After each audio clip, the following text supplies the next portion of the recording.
হামজা এই লোকটা তীর ধনুক চালানোর উস্তাদ ছিল। পশু পাখি শিকার করতে বের হতো। একদিন এক হরিণের পেছনে দৌড়াচ্ছে। মানুষ দেখলে তো হরিণ দৌড়ায়।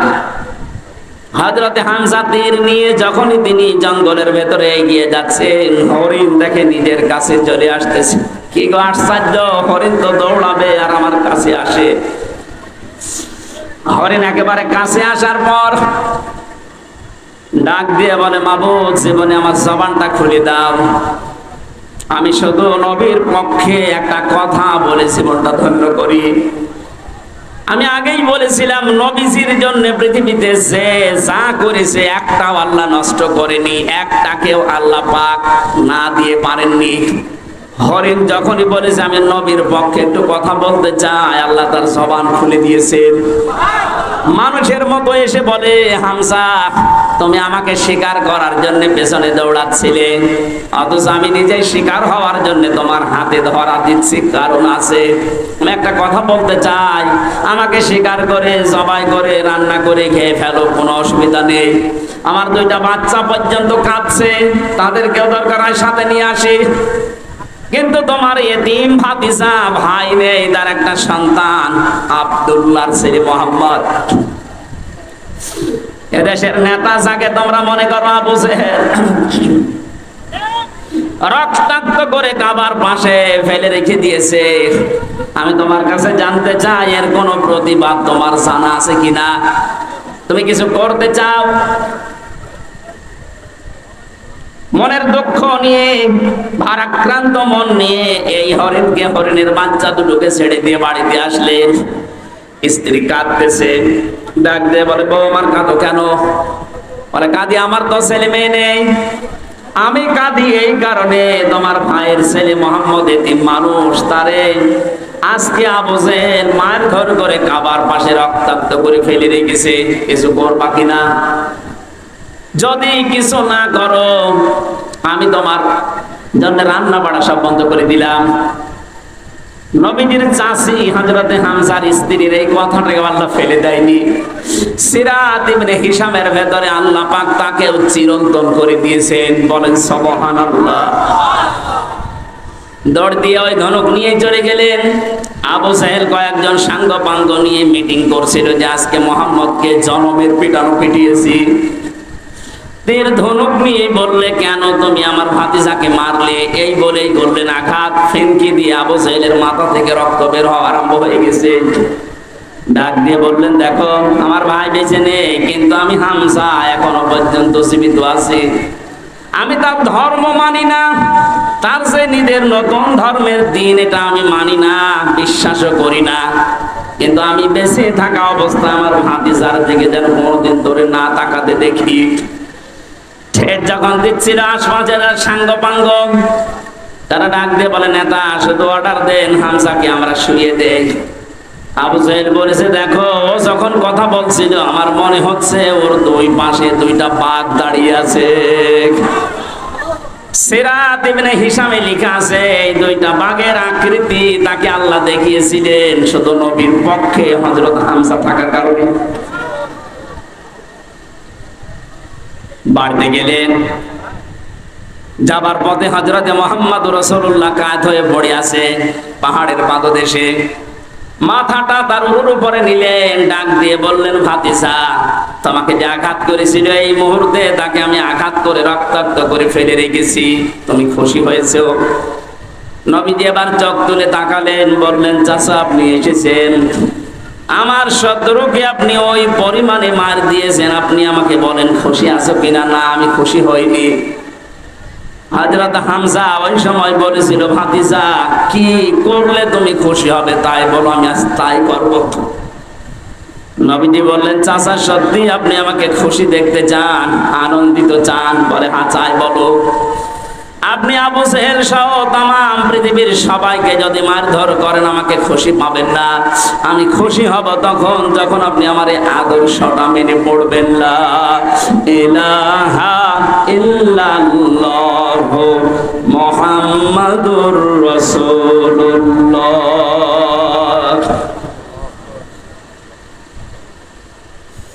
হযরতে হামজা ওই দিন বলেছিল তোমাকে আজকে খুশি করার জন্য এহানো কাজ নিয়ে আমি করব না, এই মুহূর্তে তোমার সাথে আমি ঘোষণা দিয়ে দিলাম। তিনি নবীর আদর্শে, নবীর জীবন চরিত্র পেয়ে খুশি হয়ে নিজের জীবনটা পর্যন্ত দিয়ে ৭০ টুকরা হয়েছিলেন উহুদের ময়দানে। তারপর নবীর আদর্শ ছাড়েন নাই। আল্লাহ পাক খুশি হয়ে আয়াত নাযিল করেছেন কোরআনে, রাদিয়াল্লাহু আনহুম ওয়া রাদু আন যালিকা লিমান খাশিয়া রাব্বা। এটা সাহাবায়ে কেরামের জন্য। হযরত হামজা সাহাবী ছিলেন না? কথা বলেন। তাহলে আমরা দুইজন চাচার কথা জেনেছি, তারা মিলাদে খুশি ছিল, আদর্শে খুশি না। দুইজনে জাহান্নামী, আবু তালেব আর আবু লাহাব। অপর দুইজন চাচা হযরতে হামজা, হযরত আব্বাস, এই দুইজন শুধু তারা জন্মে মিলাদে খুশি হয়নি, তারা আদর্শ পেয়ে খুশি হয়ে গেছে, আনন্দ করেছে, নিজের জীবন পর্যন্ত বিলিয়ে দিয়েছে। আল্লাহ দুইজনকে জান্নাত দিয়ে দিয়েছে। আজকে রবিউল আউয়াল মাসে আমরা সিদ্ধান্ত নিতে চাই, বিশ্ব নবী মুহাম্মদুর রাসূলুল্লাহর শুধু মিলাদ পড়ে খেজুরি জিলাপিকে আমরা শেষ করব না। তার 40 থেকে 63 এই 23 বছরের জীবনী পুরাটা আমাদের জীবনে বাস্তবায়ন করে আমরা আনন্দ করব। হ্যাঁ, রাজি আছেন আপনারা? আল্লাহ মাহফিল সাকসেস করুন, বলেন আমিন। আজকে তেলাওয়াত করেছে সূরা কাসাস 85 নম্বর একটা আয়াত। এটা বিশ্বনবী মুহাম্মদ রাসূলুল্লাহর সাথে রিলেটেড, এই জন্য এটা পড়লাম। কাসাস মানে ঘটনা সমূহ। কাসাস মানে কি? আল্লাহ রাব্বুল আলামিন বলেন, ইন্নাল্লাযী ফারাদা আলাইকাল কুরআনা লারাদ্দুকা ইলা মাআদ। নবীজিকে আল্লাহ জানাচ্ছেন, হে নবী, অবশ্যই আল্লাহ পাক আপনার উপরে কোরআনের আইন মানা ফরজ করে দিয়েছেন। এখান থেকে মাসলা বের হয়, এটা কি শুধু নবীজির জন্য? কোরআনের যে আইনগুলো আছে 500 আইন আছে। কয়টা? 500। বলেন বলেন। এই 500 আইন মানা নবীজির জন্য শুধু ফরজ। এর ব্যাখ্যা করতে গিয়ে সূরা যুখরুফের 42 নম্বর আয়াতে আল্লাহ জানিয়েছেন, ওয়া ইন্নাহু লাযিকরুল লাকা ওয়া লিকাওমিকা ওয়া সাওফা তুসআলুন। হে নবী, আপনাকে আর আপনার উম্মত বলে দাবি করবে, তাদেরকে আমি কিন্তু কিয়ামতের দিনে এই প্রশ্নটা প্রথম করব যে আমার কোরআনের আইন মানা হয়েছে কিনা। তাহলে কোরআনের আইন মানা এটা ফরজ, নামাজের মতো, সিয়ামের মতো। কথা বলেন না কেন? যেটা ফরজ কাজ, ফরজুন শব্দ আল্লাহ নিজে দিলেন কোরআনে। ইন্নাল্লাযী ফারাদা, আল্লাহ কিন্তু কাতাবা দেননি যে লিখে দিলাম, না, ফারাজ আমি ফরজ করে দিলাম। আলাইকাল কুরআনা, আপনার প্রতি আমার কোরআনের যে নিয়ম নীতিগুলো নাযিল হয়, এটা ব্যক্তি, পরিবার, সমাজ আর রাষ্ট্রে মানা এটা ফরজ। এটা কি? 96% মুসলমান আমরা এই দেশে বাস করি। কোরআনে কারিমের প্রচার করো, এই যে শব্দটা আল্লাহ পাক বলেন কোরআন প্রচার করো। ওয়াযাক্কির ফাইন্নায যিকরা তানফাউল মুমিনিন। হে নবী, আপনি কোরআনের আলোচনা করেন, কোরআন প্রচার করেন, এটা মুমিন যারা তাদের উপকার হবে। এ বিধানটা কার? আরো জোরে বলেন। অথচ 15.5 বছর এ কোরআন প্রচার করো, এ আদেশ মানতে গিয়ে এ মোস্তফা সাহেবের মতো মানুষেরা বহু মানুষের সাথে বার্গেনিং করা লেগেছে। আমি তো রংপুরে জেল থেকে বের হওয়ার পরে কয়েকটা অনুষ্ঠানে এসেছিলাম। ওই আগস্টের 5 তারিখে ইনি একজন মেয়র রানিং তখন, তারপরও যারা দায়িত্বে ছিল ওই সময়, ওই সমস্ত মানুষের সাথে বার্গেনিং করা লেগেছে 96% মুসলমানের দেশে। কেন আমি কোরআন প্রচারের এই অনুষ্ঠানে বাধা দেবেন বলেন? ওরা জবাব দিতে পারে কি? এই যে সাক্ষী বসে আছে, জিজ্ঞাসা করেন। পুলিশ কমিশনের কাছে পর্যন্ত ওনার বার্গেনিং করা লিখেছে। অথচ কোরআন প্রচার করা এ নির্দেশ আল্লাহর, আইন কার? বলেন বলেন। এই আইনটা মানা তো তার জন্য ফরজ ছিল, কিন্তু নিজের চেয়ার ঠিক রাখতে গিয়ে, জালেমের তোষামত করতে গিয়ে, জালেমের স্বপ্ন পূরণ করতে গিয়ে তারা কোরআনে পর্যন্ত বাধা দিয়েছে। আল্লাহ পুরাটা উল্টিয়ে দিয়েছে আজ। সুতরাং কোরআনের আইন মানা ফরজ। আমার মনে হয় উনি যেহেতু কোরআন হাদিস পড়ে, কোরআন প্রচার হবে, প্রসার হবে, মানুষ জানবে, শুনবে, মানবে, এটা নফল না, এটা ফরজ। আজকের এই আয়োজনে হাজার হাজার টাকা খরচ এমনি খেলা করার জন্য না। লক্ষ মানুষের ভেতরে একটা মানুষও যদি মন মানসিকতা পরিবর্তন হয়ে আল্লাহর বিধানের দিকে ঘুরে আসে, যত মানুষ এই অনুষ্ঠানে টাকা দিয়েছেন প্রত্যেকের টাকা ওসমানের মতো কবুল হয়ে যাবে। নবীজিকে আল্লাহ জানিয়েছেন আমার কোরআনের আইন মানা ফরজ। যত আইন আছে সব না কয়েকটা? বলেন বলেন। তাহলে কোরআন প্রসার করা, কায়েম করা, এর জন্য অর্থ খরচ করা, সময় দেওয়া। আজকে গুরুত্বপূর্ণ সময়গুলো, টাকাগুলো সব আমরা খরচ করছি এইটাই, কারণ আমাদের নির্দেশ যে আপনি প্রসার করেন, কায়েম করেন। কারণ তিনটা জায়গায় যদি কেউ অর্থ খরচ করে, ওই টাকার হিসাব আল্লাহ কিয়ামতে নেবেন না। এক নম্বরে কোরআন প্রচারে যদি কারো টাকা পয়সা খরচ হয়, আজকের কোরআন এই প্রচারের অনুষ্ঠানে যদি আপনার 10টা টাকাও খরচ হয়, কিয়ামতে ওই 10 টাকার হিসাব দেওয়া লাগবে না। বলেন মারহাবা। 2 নম্বরে, এই পৃথিবীতে কোনো মানুষ যদি জিহাদের ময়দানে কাজ করে, তার পেছনে যদি আপনি খরচ করেন, যেতে পারেন না, তাকে সাহায্য করেন, ওই টাকার হিসাব দেওয়া লাগবে না। 3 নম্বরে, যদি আপনার পরিবারস্থ লোকদের জন্য, বিশেষ করে যাদের সাথে রক্তের সম্পর্কগুলো আছে, এদের পেছনে যদি আপনার টাকা খরচ হয়, ওই টাকার হিসাব দেওয়া লাগবে না। এখানে মাসলা আসে, আজ অনেকে কৃপণ এত বেশি পরিবারস্থ লোকদের জন্য খরচ করতে চান না। না, এটা উচিত না। আপনার টাকার যখন হিসাব দেওয়া লাগবে না, তখন পরিবারস্থ লোকদের বিনোদন দেওয়ার জন্য বিশাল টেলিভিশন কিনে দেবেন।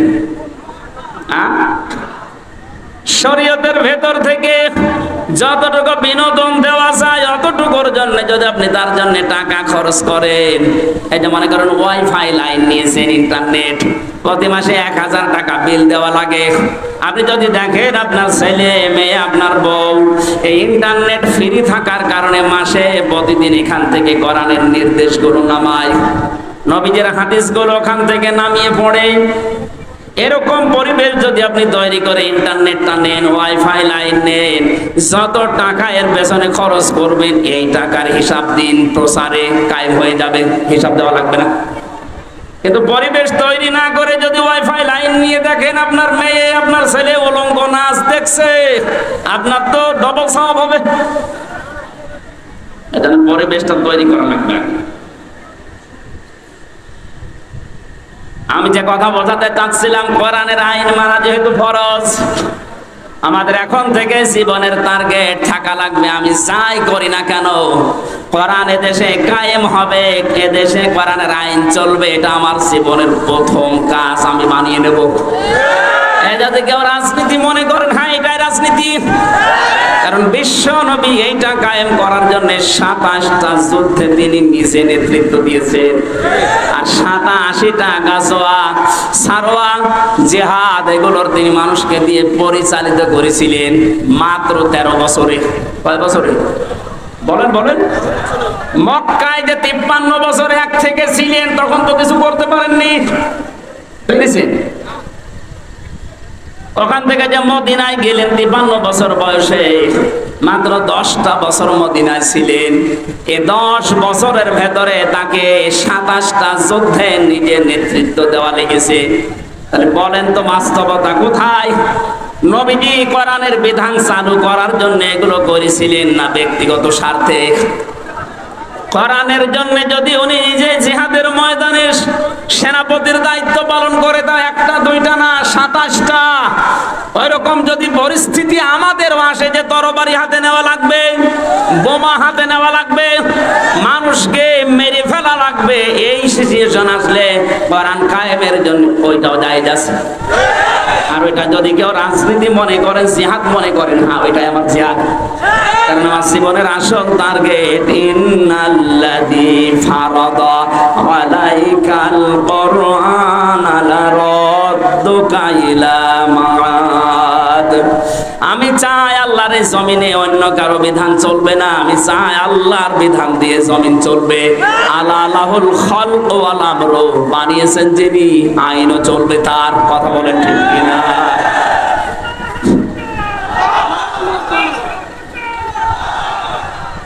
এবার আসেন দ্বিতীয় শব্দে, লারাদ্দুকা। এই আলেম যারা আছেন, জ্ঞানী মানুষ যারা, গ্রামার বসে আর্মি, লাম দিয়েছেন আল্লাহ, লামে তাকিদ। আল্লাহ বলেন লারাদ্দুকা ইলা মাআদ। নবী এটা কায়েম করতে গিয়ে আজকে আপনি অসহায় হয়ে পড়েছেন, কেউ আপনার পাশে নেই, শুধু একজন মানুষ আপনাকে সাপোর্ট করছে, বন্ধুদের ভেতরে হযরত আবু বকর। লারাদ্দুকা ইলা মাআদ, আপনাকে আজ ওরা যেখান থেকে তাড়িয়ে দিচ্ছে, এই জায়গায় আমি আল্লাহ আপনাকে আবার ফেরত নিয়ে আসবো বীরের বেশে। 1500 বছর আগের এই কথা, আমার মনে হয় 2014 সালের 5 আগস্টে আল্লাহ বাস্তবে দেখিয়েছেন। এই 15.5 বছর যাদের নাম উচ্চারণ পর্যন্ত এ দেশে নিষেধ ছিল, 5 দিন আগেও যাদেরকে নিষিদ্ধ ঘোষণা করেছিল, কথা বলে না কেন? মনে হচ্ছিল ওই সময় পুরো জমিন আমাদের জন্য সংকীর্ণ, কোন জায়গায় আমাদের জায়গা নেই। শেষের 5 দিন কি অবস্থায় ছিলেন আপনি বলেন? আল্লাহ বলেন লারাদ্দুকা ইলা মাআদ। আপনি যাচ্ছেন আজকে একা একা, নবীজি ওখান থেকে বের হলেন, বাড়ি থেকে বের হয়ে তিনি আবু বকরের বাড়ি থেকে ডাকলেন, আবু বকর। সঙ্গে সঙ্গে হযরত আবু বকর একটা টোপলা মাথায় নিয়ে দাঁড়িয়ে। নবীজি বলেছিলেন তুমি কি ঘুমিয়েছিলে না? একটা ডাক দিলাম তাও আস্তে করে চলে আসলে মানে। হযরতে আবু বকর বলেছিলেন, হে রাসূল, 6 মাস আগে আপনি শুধু ইঙ্গিত দিয়েছিলেন যে হিজরত করা লাগতে পারে, তোমাকে সাথে নিতে পারি। আমাকে নেবেন, আপনি বলেননি নিতে পারি। এ পর্যন্ত শোনার পরে আজ 6 মাস আমি প্রস্তুতি নিয়ে আছি, টোপলা টোপলে যা আছে বেঁধে আমি দরজার সাথে এইটা লাগিয়ে হেলান দিয়ে ঘুমিয়ে পড়ি, না জানি কখন এসে আপনি আমার আবু বকর বলে ডাকতেন। নবীর কথা শোনার জন্য তারা 6 মাস দরজার সাথে পিঠ লাগিয়ে ঘুমায়। আর বিশ্ব নবীর আদর্শ আজ ভুলণ্ঠিত হয় দেশে। বিশ্ব নবীর আদর্শকে বিদায় করার জন্য 15.5 বছর বহু চেষ্টা চালিয়েছে। কথা বলেন না কেন? নবীর শিক্ষাকে মাইনাস করেছে। কি সুন্দর একটা হেরা গুহা, এই যে গারে সোর, আবু বকরের এই যে কাহিনীটা আমাদের 3-4 পড়াতো, কি নাস্তিকরা আসলে 15.5 বছরে ওইটা মাইনাস করে দিয়েছে। তারা নবীর একটা কথা মানার জন্য 6 মাস ঘুমায় না, হেলান দিয়ে ঘুমায়। আরে 15.5 বছরের ভেতরে ওরা আল্লাহর নবীর জীবনী পর্যন্ত শিক্ষা ব্যবস্থা থেকে বাদ দিয়ে দিল, প্রতিবাদ করার মতো কায়দা ছিল না। কথা বলে না কেন? যা করেছেন পুরাপুরি উল্টিয়ে আমরা আগের অবস্থায় ফিরে দিতে চাই। এই অবস্থায় থাকলে আগামী 10 বছরে দেশে নাস্তিক দিয়ে ভরে যাবে। ওরা যে সিস্টেম চালু করে গেছে, এজন্য আমার মনে হয় বাংলাদেশে ইসলামপন্থী মানুষ এখন যারা আছে সবচেয়ে বেশি ঘৃণা করে এই নওফেলকে। এটা একটা টাটকা নির্ভেজাল শয়তান ছিল। নবীর আদর্শকে বাদ দিয়ে কি শ্রীকৃষ্ণ শ্রীরাম এদের জীবনে ঢুকিয়েছে। আপনি ঢোকান, শ্রীকৃষ্ণ শ্রীরাম নিষেধ করছে না। হিন্দু যারা আছে দেশে 4 ভাগ, তাদের শিক্ষা যেটা আছে তাদের ভেতরে দেন। আমরা 96 ভাগ মুসলমান, আমরা আদর্শ পড়তে চাই মুহাম্মদুর রাসূলুল্লাহ। কারো বাবার আদর্শ আমরা পড়তে চাই না। মানুষের জীবনী পড়ে আমাদের জীবন পরিবর্তন হবে না, হবে একজনের জীবনীতে, তার নাম মুহাম্মদুর রাসূলুল্লাহ। এর আগে যে মহিলা ছিল প্রজাপতি মহিলা, নাম দিয়েছিল প্রজাপতি মন্ত্রী। পররাষ্ট্রমন্ত্রীর দায়িত্বে যখন ছিল শুধু ঘুরে বেড়াতো, কোনো কাজ নেই। আজকে শুনলাম আরো 5 দিন রিমান্ডে, টিম দেওয়া দরকার সমস্ত মানুষকে। মানুষ নামে কলঙ্ক, আমাদের একেবারে মাথা ভেঙে দিয়েছে, জাতির শিক্ষা ব্যবস্থা পুরো ধ্বংস করে ফেলেছে। আহ্বান জানাবো ধর্ম মন্ত্রণালয়ের যিনি দায়িত্বে আছেন উপদেষ্টা হিসাবে ডক্টর আফাম খালিদ স্যার, খুব তাড়াতাড়ি আমাদের আগের অবস্থাগুলো, আমাদের নবীর জীবনীকে আবার সন্নিবেশিত করা হোক। আমাদের জীবন অবশ্যই এই রবিউল আউয়াল মাসের দাবি, এটা আমাদের জীবন পাল্টাবে। কারণ নবীজির জীবনী দেখে দেখে যদি সাহাবা একরাম নিজের ধর্ম ছেড়ে দিতে পারে, নবীর আদর্শ পড়লে আমাদের জীবন পাতা পাল্টাবে না? বলেন, আমরা আশা করছি পাল্টাবে। বিশ্বনবী তাকে নিয়ে চলে গেলেন গারে সৌর, যেটা বলা হয়। আমি নিজে উঠেছি, 3.5 ঘন্টা লেগেছে আমার মতো যুবক মানুষের। তাও তো ওই সময় আমার বয়স ছিল 30। 3.5 ঘন্টা ওই জায়গায় উঠে দেখলাম আল্লাহর নবী যেখানে বসেছিলেন, ঘুমিয়েছিলেন একটু আবু বকরের উপরে মাথা দিয়ে। ওরা যেখানে আক্রমণ করার জন্য ওই জায়গা পর্যন্ত গিয়েছিল, প্রত্যেকটা জায়গায় নবীজিকে আল্লাহ নিজে দায়িত্ব নিয়ে বাঁচিয়েছেন। সাপে কামড় দিয়েছিল আবু বকরকে, নবীজির থুথু মোবারকের কারণে আল্লাহ ব্যথা নিরাময় করে দিয়েছেন। মাকড়সা এবং কবুতর এসে জাল বনিয়ে ডিম পাড়া অবস্থায় নবীজির জীবনকে রক্ষা করেছে। মাকড়সার জালের নিচ দিয়ে যখন এই শত্রুদেরকে দেখা যাচ্ছিল, বিশ্বনবী ওই দিন নিজের সাথী আবু বকরকে বলেছিলেন, লা তাহজান ইন্নাল্লাহা মা'ানা। হে আমার সাথী, পাহাড়ের সাথে ভয় পাবেন না, আমরা 2 জন না, ওরা যদিও অনেক মানুষের পা আমরা দেখতে পাচ্ছি, আমরা 2 জন না, আমাদের সাথে মহান আল্লাহ আছেন। বিপদের এই কঠিন মুহূর্তে নবীজির এই কথাকে শোনার পরে আল্লাহ এত বেশি খুশি হয়েছিলেন, তাদেরকে ধোঁকা দিয়ে বোকা বানিয়ে ওখান থেকে আল্লাহ সব ফেরত পাঠিয়েছেন। কষ্ট করে করে নবীজি ওখান থেকে মদিনায় যাচ্ছিলেন, কিন্তু 5 ছেঁচাড় দিতে দিতে যায়, দেখে হযরত আবু বকর। তিনি ডাক দিয়ে বললেন, আবু বকর, পায়ে কি ব্যথা? সাপে কামড় দিয়েছিল, এই জন্য কি পায়ে ব্যথা পেয়েছো? পায়ে আমার ছাঁচড় দাও কেন? হযরত আবু বকর বলে, ইয়া রাসূলুল্লাহ, সাপে কাটার যন্ত্রণা তো ওই সময় শেষ হয়ে গেছে, কিন্তু আপনি যখন সামনে দিয়ে হেঁটে যাচ্ছিলেন, পেছনে আমি যখন হেঁটে হেঁটে যাই, দেখলাম আপনার পায়ের ছাপ মাটিতে, বালি মাটিতে পড়তে পড়তে যাচ্ছে পাহাড়ি এলাকায়। আমি আবুল হাবকে চিনি, অত আবুল হাকাম মানুষের পায়ের চিহ্ন পর্যন্ত দেখে বলে দিতে পারে এটা কার ছেলে, কখন হেঁটে গেছে। যদি কিছুক্ষণ পরে সকালবেলা এই রাস্তা দিয়ে যেতে যেতে দেখে যে আমরা হেঁটে গেছি, আমাদের ধরে ফেলবে। এই জন্য পা ছাঁচড় দেয় যেন আপনার পায়ের দাগগুলো মুছতে মুছতে যায়। গেলেন মদিনাতে, 10টা বছর অবস্থান করলেন। আজকে তিনি আর সাধারণ মানুষ নেই, যাওয়ার সময় নিয়ে গিয়েছেন কয়জন? আরো জোরে বলেন বলেন।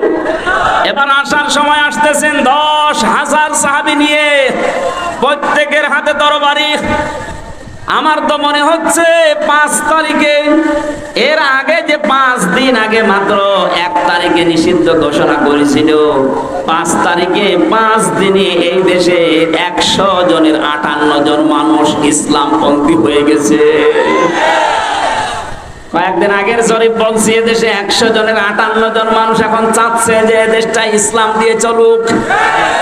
আপনি যেতে দেন এভাবে কয়েকদিন, দেখবেন এদেশে 100 জনের 100 জন মানুষই বলবে যে আমরা ইসলাম দিয়ে দেশ চালাতে চাই। তারা ইসলাম দিয়ে চললে টাকা পাচার হবে না, বেগম পাড়া হবে না। হ্যাঁ, কথা বলে না কেন? কেউ খেয়ে থাকবে, কেউ নেই খেয়ে থাকবে না। ইসলাম আসলে সবাই সমান। নিজের দায়িত্ব নিয়ে যাকাতের টাকাগুলো গরিবের বাড়িতে আপনি দিয়ে আসবেন। যাকাত নেওয়ার জন্য মানুষ দলে দলে পালে পালে আপনার বাড়িতে এসে পিষে মরবে না।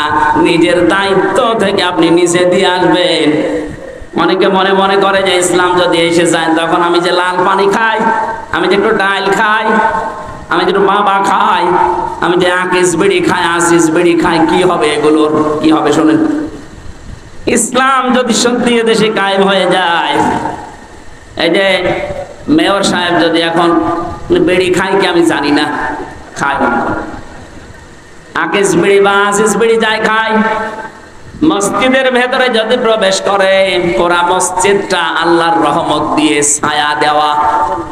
এই জন্য মসজিদে উনি প্রবেশ করলেই বলে আল্লাহুম্মা আফতাহলি আবওয়াবা রহমাতিক, হে আল্লাহ তোমার রহমতের দরজা সব আমার জন্য খুলে দাও। একথা বলে না? একথা বলে না কেন? তার মানে মসজিদ হচ্ছে রহমতের জায়গা। পৃথিবীতে কেউ যদি আল্লাহর রহমত পেতে চায়, দয়া চায়, তাহলে তার মসজিদে যাওয়াই লাগবে, মাস্ট বি। রহমতের জায়গা মসজিদ ছাড়া দুনিয়ায় নেই। কিন্তু কোন মানুষ যদি পৃথিবীতে গজব চায়, জেনা ব্যভিচার যেখানে হয়, যেখানে মানবতা লুণ্ঠন হয়, মানুষের অধিকার নষ্ট করা হয়, ওই জায়গায় যেন সে যায়। আমার মনে হয় যারা মানবতাকে ধ্বংস করার জন্য, ইসলামকে বিদায় করার জন্য যারা সলা পরামর্শ করেছিল, যে সমস্ত বাড়িতে বসে বসে, যে সমস্ত ঘরে বসে বসে আপনি তাকান তাদের দিকে, ওই মানুষগুলোর জায়গা, বাড়ি, ঘর এখন সব অভিশপ্ত হয়ে গেছে। এই কথা বোঝার চেষ্টা করেন। আমি তো আমার কুষ্টিয়ার কথা বলছি। আলেমদের বিরুদ্ধে সবচাইতে বেশি জঘন্যতম শত্রু হিসাবে কাজ করেছিল যারা, আমি নাম নিয়ে বলছি, এই হানিফ আর ইনু। 5 তারিখের বিকাল আসতে দেরি, ওদের বাড়ির ইট পর্যন্ত মানুষ খুলে দিয়ে চলে গেছে। কারণ কি? ওটা গজবের জায়গা। ওখানে বসে বসে আলেমদের বিরুদ্ধে, ইসলামের বিরুদ্ধে ওরা সলা পরামর্শ করত। আল্লাহর নবী মুহাম্মদুর রাসূলুল্লাহ সাল্লাল্লাহু আলাইহি ওয়াসাল্লাম আজকে তিনি আর একা আসতেছেন না, সাথে আছে 10,000 এবং প্রত্যেকের হাতে খোলা তরবারি। কাবা শরীফ পাওয়ার কিছু দূর আগে নবীজি তাঁবু টাঙালেন রাতের বেলা। কালকে আমরা মক্কা বিজয় করব, দখল করব মক্কা। ওরা বহু অত্যাচার এই 13 বছর আমাদের উপরে করেছিল। যাদেরকে ওরা হাত কেটে দিয়েছে, পা কেটে দিয়েছে, সেই আম্মার, ইয়াসির, বেলাল, খাবায়েব, খব্বাব সব আজকে সাথে এসেছে। বিশ্বনবী সবাইকে ডাক দিয়ে বললেন যুদ্ধের কিছু কৌশল আছে। ওরা আবু জেহেল তো বদরের ময়দানে শেষ হয়ে গেছে, নেতৃত্বে আছে আবু সুফিয়ান, লোকটা ছাড়বে না, খুব বিচক্ষণ মানুষ। এখানে আমাকেও বিচক্ষণের পরিচয় দেওয়া লাগবে। সাহাবায়ে কেরাম, তোমরা 3টা কাজ বেশি বেশি করবা, আর 3টা কাজ একেবারেই করবা না। যে 3টা কাজ একেবারেই করবা না, কোন মহিলা, কোন নারী এদের গায়ে হাত দিবা না। 2 নম্বরে কোন শিশুর গায়ে হাত দিবা না। যদি কেউ ক্ষমতা পায়, বিজয় হতে পারে, তাহলে তাদের এই কর্মসূচিগুলো নেওয়া দরকার। যে মহিলাদের গায়ে হাত দেওয়া যাবে না, শিশুর গায়ে হাত দেওয়া যাবে না, কোন বৃক্ষ কাটা যাবে না। অথচ 15 বছরের ভেতরে তাকান পুরা উল্টা। ক্ষমতা পেয়ে কত নারীকে বিনা কারণে জামাত ইসলাম করে, ছাত্রী সংস্থা করে, ইসলামের বৈঠক করে, এই নাম দিয়ে গ্রেফতার করে জেলখানায় পাঠিয়েছে। আবার আমি নবীর উম্মত, আমি হজ করে এসেছি, এই ঘোষণা দিলাম, আপনার লজ্জা করে না? নবীজি বললেন শিশুর গায়ে হাত দেবে না। বাস্তবে দেখলাম এই দেশের শিশুর অপরাধের জন্য, বাবার অপরাধে শিশুকে ধরে ধরে তারা জেলখানায় দিয়েছে। এই যে হুজুরটার নাম বললো, শিশু হুজুর না, ওর বয়স আছে কিন্তু শিশু হুজুর তো। ওর পোস্টারে পর্যন্ত মানুষ লিখে দিত শিশু বক্তা। শিশুকেও আপনি ছাড় দিলেন না। এই আপনার ক্ষমতা পাওয়ার কারসাজি। নবীজি বললেন আমার বিজয়ের 2য় শর্ত, করবা না শিশুর গায়ে হাত দিবা না, বৃক্ষ কাটবা না। তাকান এই 15.5 বছরে রাস্তার পাশে কত পুরাতন গাছ ছিল, সব সাবাড় করে ফেলেছে। নবীজি বলেছিলেন 3টা কাজ বেশি বেশি করবা। 1 নম্বরে তোমরা পায়খানা বানাবা কম, আর রান্না করার চুলা বানাবা বেশি। আর আমার শত্রু আবু সুফিয়ানের বাড়িতে কেউ যদি অবস্থান নেয়, তাকে কিছু বলবো না। আবু সুফিয়ান এই রাতে এশার নামাজের পরে 8টা-10টার দিকে তার গোয়েন্দা বিভাগের যারা গুপ্তচর আছে 4 জনকে পাঠিয়ে দিলেন, যাও, শুনেছি আব্দুল্লাহর এতিম ছেলে মোহাম্মদ আজকে আসতেছে মক্কা বিজয় করার জন্য। তাবু টাঙিয়েছে মক্কার অদূরে, দেখো তো কয়জন মানুষ সাথে নিয়েছে। আল্লাহর নবী জানিয়েছিলেন চোলা রান্না করার চোলা বানাবা বেশি বেশি করে, একজন মানুষ চোলা বানাও 10টা করে, তাহলে 10,000 মানুষ চোলা হবে কত বলেন? ওরা এশার নামাজের পরে এসে শুধু চোলা গুনতেছে, রান্না তো হচ্ছে, তারপর ভেতরে যাই থাক। চোলা গুনতে গুনতে ওদের রাত গভীর হয়ে গেছে। ফেরত যে বলে, নেতা মানুষ কত আছে জানি না, চোলা যত চোলা গুনি শেষ করতে পারিনি। ধমক দিয়ে বলে, তোদের পাঠালাম মানুষ গণনা করতে, তোরা গণনা করলে চোলা হবে না তোদের দিয়ে। আর এক দলকে ফজরের পরে পাঠালেন, যাও, রাতের বেলা হয়তো ওরা টের পায়নি, দেখতে পায়নি, এখন একটু ফর্সা হচ্ছে, এই সময় যাও। নবীজি বলেছিলেন তোমরা পায়খানা বানাবে কম, মানুষ 10,000, পায়খানা 10টা। এ রাতে যেহেতু সবার এই কাজে যাওয়া লাগে, সকালবেলা ওরা এসে দেখে এক একটা পায়খানার সামনে প্রায় 600, 700, 1000 মানুষ দাঁড়িয়ে। চিন্তা করছে তাঁবুর ভেতরে লোক আছে কিনা জানি না, কিন্তু পায়খানার সামনে অবস্থা কি। কয়েকটা লাইন গুনতেছে, 3-4 হাজার গণনা করে বলছে দরকার নেই। ডাক দিয়ে বলে, কি অবস্থা, মানুষ কত আছে জানি না, এক একটা পায়খানার সামনে মানুষ যত আছে লাইন গণনা করে শেষ করতে পারেনি। আবু সুফিয়ান রাগান্বিত হয়ে বলে, বেটা বেয়াদব লোক, পাঠালাম কি আর করিস কি, তোদের দিয়ে হবে না, আমি নিচে যাবো আজ। নিজেই সকালবেলা গেছে, নবীজি ফজরের নামাজ আদায় করার পর তিনি যেহেতু এখন প্রস্তুতি নেবেন, আর খালি হাতে প্রস্তুতি নেওয়া জায়েজ নেই। আজ আমরা অনেকে শুধু তসবিহ নিয়ে পড়ে আছি, হ্যাঁ কথা বলে না কেন? এই রাতেই তো আপনি 13 তারিখে মার খেয়েছেন, 13 সালে। যদি ওই সময় শুধু তসবিহ না নিয়ে তসবির সাথে আরো কিছু নিতেন, মারতে আসলে আরো ওদের 10টা মারলে 5টা পড়তো। নিজে পাহাড়ের পাদদেশে দাঁড়িয়ে দৃশ্য দেখে, নবীজি 10,000 সাহাবীকে তরবারি দিয়ে দাঁড় করিয়ে রেখেছে। সূর্যের আলো লাগতেছে, চিক চিক করে আলো জ্বলে। মনের অজান্তে কথা তার মুখ দিয়ে বের হয়ে গেছে, আহ কি সুন্দর দৃশ্য লাগছে। গিয়েছে একজন সাথে নিয়ে, আজকে এসেছে 1000 মানুষ নিয়ে। পেছনে তাকিয়ে দেখেন নবীর আপন চাচা হযরত আব্বাস। ডাক দিয়ে বলে, আব্বাস তাকাও তোমার ভাতিজার দিকে। আজকের এই দৃশ্য দেখে মনে হচ্ছে তোমার ভাতিজা বিশাল বাদশা হয়ে গেছে। হযরতে আব্বাস বলছে, আবু সুফিয়ান তোমার চোখ তোমাকে ধোঁকা দিচ্ছে, ভালো করে চোখ মোচন করে আবার খুলে দেখো, এর নাম বাদশাহী না, এর নাম নবুয়ত। এর নাম যদি বাদশাহী হতো তাহলে আজকে তোমার আবু সুফিয়ানের কল্লাটা মাথার উপরে থাকতো না, এই ঘাট থেকে আলাদা হয়ে যেত। তরবারি দেখতে পাচ্ছ ঠিক, কিন্তু এর নাম বাদশাহী না, এর নাম নবুয়ত। আমার মনে হয় 1500 বছর পর 5 তারিখের মে মাসে, আগস্ট মাসের পরে যা দৃশ্য আমরা অন্যান্য দলের পক্ষ থেকে পেয়েছিলাম, যে যেখানে পারে অনেকে লুটপাট আরম্ভ করেছিল, চাঁদাবাজি আরম্ভ করেছিল। একটা মানুষকে দেখলাম, তিনি সবচেয়ে বেশি নির্যাতিত হয়েছিলেন এই 15.5 বছরে।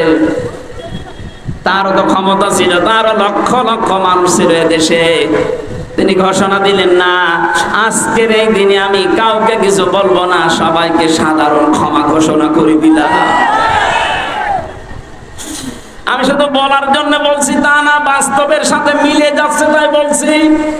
ওনার আদর্শটা রাসূলের কাছ থেকে নেওয়া, কথা বলে ঠিক কিনা? সব কসুর পাতার মতো কাঁপছিল। নবীজি বললেন, লা তাসরিবা আলাইকুমুল ইয়াউম, কোনো ভয় নেই, চিন্তা নেই। আমার ভাই ইউসুফ যেভাবে মাফ করে দিয়েছিল, আজকে তোমাদের প্রতি আমার কোনো ক্ষোভ নেই, অনুরাগ নেই, সব আমি আল্লাহর জন্য তোমাদেরকে মাফ করে দিলাম। আজকে এই দৃশ্যটা আরম্ভ হয়ে যায় আগস্টের 5 তারিখ থেকে। এই জন্য 1 মাস আর 16 দিনে এদেশের 35 জন মানুষ চাইতো ইসলাম কায়েম হোক। গত বর্ষ দিনের রিপোর্ট, এদেশে এখন 100 জনের 58 জন মানুষ চাচ্ছে ইসলাম এদেশে চলে আসুক। শুধুমাত্র এই উদারতার কারণে আল্লাহ জানিয়েছিলেন, নবী আপনাকে আমি দিচ্ছি ঠিক, আবু বকরকে সাথে নিয়ে যান, ফেরত আসবেন, আমি গ্যারান্টি দিলাম, একা একা না, আপনি বিজয় বেশে ফেরত আসবেন। আল্লাহ পাক নবীর রিসালাতের রবিউল আউয়াল মাসে তার চরিত্র থেকে যে কথাগুলো আমরা শুনেছি, বাস্তবে যেহেতু মিলে যাচ্ছে অনেকের জীবনের সাথে, বাকিটা তিনি কোরআন দিয়ে পুরা আরব জাহান চালিয়েছেন, ওইটাও আমরা পুরো বাংলাদেশকে দেখতে চাই। বলেন আমিন। প্রচন্ড গরম এবং 4:30 পার হয়ে গেছে, এখন আজান হচ্ছে চারিদিকে, এখনই নামাজ হবে। গরমে আমি আর কথা বলতে পারছি না। রাতের বেলা আজকে একটা মাহফিল আছে, কোথায় যাবেন? হ্যাঁ,